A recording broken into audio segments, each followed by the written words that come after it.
Hi, I'm Krystal Tomlinson and welcome back to my YouTube channel where I am sowing seeds in your spirit. We want you to be very clear on what the best habits are to plant in your life, to water consistently and with discipline so you can earn a harvest because you reap what you sow. I'm a self-management strategist and founder of the Success Farm Life Academy, where I help people to manage themselves, manage their time, their money, their emotions, their energy. And in this video, we're talking about money. Financial stress is a top stressor for people in the United States. According to research from the American Psychological Association, 72% of Americans consider money to be one of their top stressors. Now, we don't have that data for the Caribbean, but in pandemic life, I can only imagine how those numbers have doubled. I would dare say 150% of us are experiencing stress caused by finances, whether the overwhelm of obligations financially, because sometimes it's not an earning problem, but an obligation problem, or the actual challenge with earning. Many of us have lost incomes and have not been able to substitute that since the start of the pandemic. And so this is a real challenge. Stress caused from money. Now, ignoring stress, any kind of stress, is never a good approach. And the more the stress begins to feel unrelenting and you don't get room to recover from the stress, it's the more physical and mental toll that it takes on you. Mental, of course, it consumes your thought. It might be preventing you from sleeping, affecting you emotionally, short-tempered, and just impatient with everything and everybody. But it also has physiological impact. Stress has a way of making our immune system more vulnerable to diseases and illness. So you'll find yourself catching a lot more colds, getting a lot more migraines, and in the case of rheumatoid arthritis, for example, it makes that worse. Stress releases certain chemicals into your blood, cortisol, and that can have debilitating impact on the body. And so we have to manage our stress well, because setting goals in a period or a climate of stress can find us setting unreasonable and unhealthy goals for our lives. So someone coming out of a very difficult work situation might set a work-related goal that is unrealistic, but you're setting it from a position of anger, anguish, a sense of loss, trying to take revenge. And so setting goals in that space might make those goals just as toxic as the situations that we're coming out of. The same applies for our financial goal setting practices. Setting money goals when you're feeling especially overwhelmed, angry, guilty, ashamed of how you've been managing money can be a touchy space. So I wanted to give you some tools, especially as we're starting a brand new year, that you can use even if you're coming out of a space where you know you have not managed your financial resources well and it's causing you stress. One of the things that continues to work for me is looking at my money as a soldier. So money is not something that uses me. Money is a tool that I use.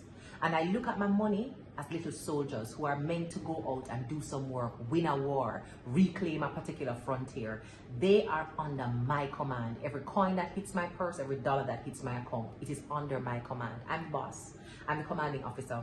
I'm the chief when it comes on to assigning a role to money. So money doesn't get to use me. I don't look at my money and I say, wow, I have so much of it, let me use it this way. Wow, I don't have a lot, it means I have to scrimp and I have to live in a space of scarcity and believe that nothing more is gonna come. Money does not get a chance to determine my financial forecast. I determine that. And then I do what is necessary to bring in more soldiers and then train them to go out and make more money and convert new soldiers and win some battles for me. Whether it's a battle with debt or a battle with asset acquisition, my money has to be going to work. So whether I'm making a little of it, a middle of it, a much of it, my money has to go out and do work for me. So that's the first thing. How I look at money, it's not a reward.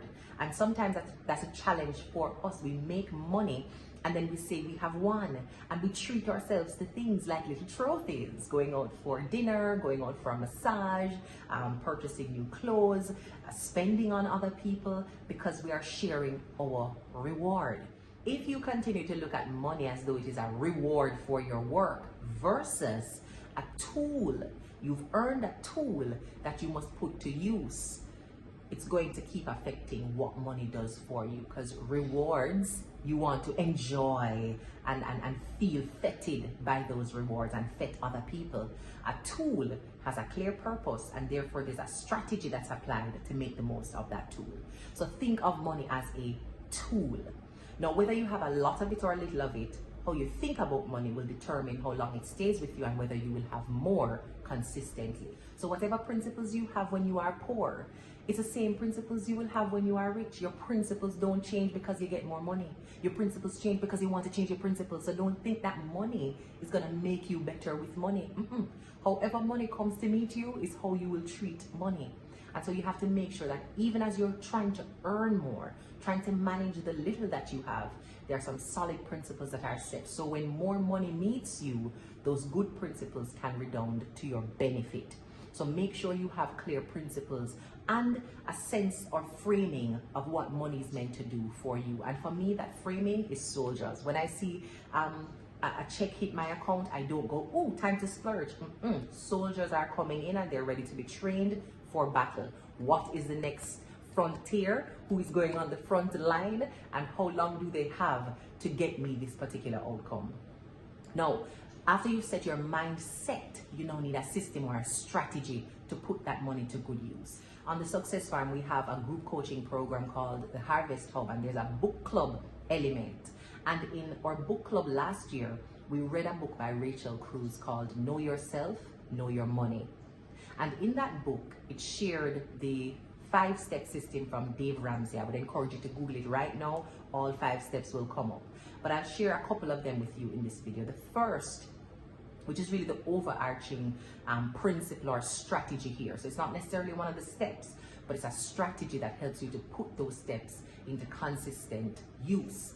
And that is to create for yourself a financial why statement. Why do you want money? Yes, you will have bills to pay, and there are financial obligations if you are a parent, and you may have debt obligations and food needs to come to the table. But why do you want money? You see, when we're setting money goals, we call some big numbers and we tell ourselves how much we want to earn. Why? Why do you want to earn that? A financial why statement helps you to put that in context very clearly. Maybe you want to earn that amount of money to go back to school, to create a savings portfolio, to start investing robustly. Maybe you want to clear debts. Maybe you're trying to acquire assets. Be very specific when you're establishing a financial why statement. What is the precise goal? What is the amount to know that you have arrived at that goal? What is the deadline to arrive at that goal? And who is your accountability partner? Accountability is critical after setting goals. Now, if you are not very good of a steward with your money, you will need outside help to make sure you're doing what you say you will do. If you have habits built up over time to be wasteful with money, an accountability partner is going to help you to stay the course of that financial plan. So when you think about setting sensible financial goals for this year, I want you to begin with a financial why statement. What do I want my money for? What is the clear outcome, purpose, goal for it? What is the amount that I must arrive at in terms of saving or earning in order to meet that goal? So be precise, down to the cent figure. What's the deadline to get there? And who will help to keep me accountable? Now, if you want a template to fill out for your financial why statement, you can just send me an email. We do have a template available on the Success Farm. It's thesuccessfarmja@gmail.com. Just send us an email that says financial why statement or why statement, and we will know what it is and respond to you with that PDF document. You print it out and you get precise about what your money is supposed to be doing for you. What is the amount in order to get that done? What is the deadline in order to achieve that? And who will keep you accountable to making sure you meet that deadline in that amount to achieve that goal? So the first step is to work on creating a $1,000 savings portfolio. So you can go higher than the $1,000 if you want to, or you can have it as $1,000. The idea there is $1,000 will be helpful for you in an emergency. So it's an emergency fund that you have put down and you use it only for emergencies. What your advice to do is to write out all the debts that you have. Where do you owe money? Where are creditors coming to you from? And find out who you can pay off first. And that's usually the smallest amount. Pay that off first. and then you cascade down. So from the smallest amount in debt to the second smallest to the third smallest until your largest debt is paid off. Start with that kind of snowball approach. So a financial wise statement with that goal in mind could say, my goal for my money this month is to pay off my credit card bill. The amount on my credit card bill is $3,000. I will pay this bill by, and you put the date of the month that you're going to complete that. And my accountability partner to ensure that this is done is, and you name somebody who you can trust to keep you accountable, somebody you will be honest with and tell them the God honest truth about what's really going on with the money, whether you did what you were supposed to do or didn't. So identify who you owe and then set up a timeline to pay them off from your smallest to the largest. Now you can imagine that as you go through, even if you owed somebody $5 and you pay them off, just a tick, that feels like a win. Because that $5 you felt like you couldn't afford to pay them off because you had a $50 bill that you hadn't started paying it and you're still trying to figure out that 50. And so you have two people that you owe who you're carrying around in your consciousness, guilty, feeling like a financial failure when you could pay off one, your smallest, first. So continue to do that and remain consistent, set the goal and be accountable. But we also have to get very clear around how we're spending our money each day. Am I being a good steward? Where am I losing money because I'm not consciously spending? How am I allowing money to use me as a tool versus me using money as a tool? If you look at your money will tell you what you really value. Look at where your money goes, and that is how you will know what you really value. So you say you value financial security, but when we look at your money, a lot of it goes into leisure activities and miscellaneous spending, shopping on Amazon, subscriptions that have just been running on and on and on, and you haven't taken the time to end those subscriptions. What do you really value? Your money is going to tell on you every single time. If it's here, your money is going to tell you. If it's nails, clothes, eating out, your money is going to tell the real story. So if you value food more than your financial security, when you track your spend, you will see in real life what is really your priority, because the money follows what you value. So that's it for this video. I hope it has been helpful for you. If you will be using any of these tips, if you have already been using these tips, you can drop a comment below. And remember to send me an email at thesuccessfarmja@gmail.com for a copy of our Financial Wise Statement template. If you would like to also join our Harvest Hub, please send us an email and let us know as well. I'll put the link in the bio. You can click and register right away. Take good care, and thank you so much for watching this video. Share with somebody who needs to hear this. Like it if you actually like it. Comment below with future topics that we could cover, and continue to plant good seeds. Water them diligently, because you will reap what you sow. Love and blessings.